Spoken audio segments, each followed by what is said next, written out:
समुद्रगुप्त जैसे वीरों के बारे में जितने भी चर्चा की जाए कम होगी। पर विडंबना देखिए, भारत के लोग ही भारत के वीर सपूतों के बारे में इतनी कम जानकारी रखते हैं।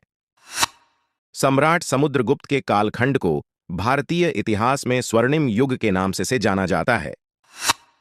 लेकिन आज मैं यहां सम्राट चंद्रगुप्त की वीरता और उनके किए गए कार्यों की चर्चा नहीं करूंगा, बल्कि यह चर्चा करूंगा कि किस इतिहासकार ने उन्हें भारत का नेपोलियन कहा है।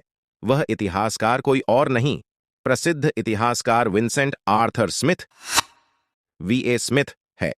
वीए स्मिथ ने बहुत सारी किताबें लिखीं और शोध के कार्य भी किए। सर्वप्रथम उन्होंने यह दावा किया कि स्वयं भारतीय भी समुद्रगुप्त से परिचित नहीं थे।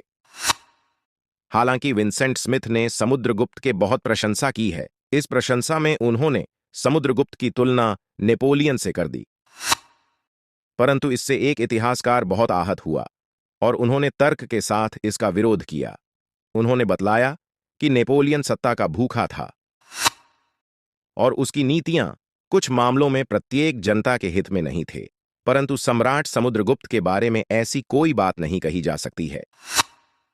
वह न केवल एक सम्राट बल्कि एक कला प्रेमी भी थे।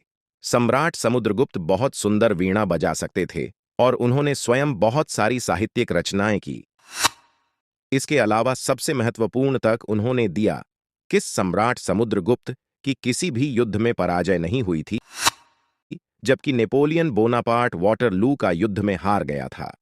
यह इतिहासकार कोई और नहीं बल्कि दक्षिण के इतिहासकार डॉ आयंगर थे।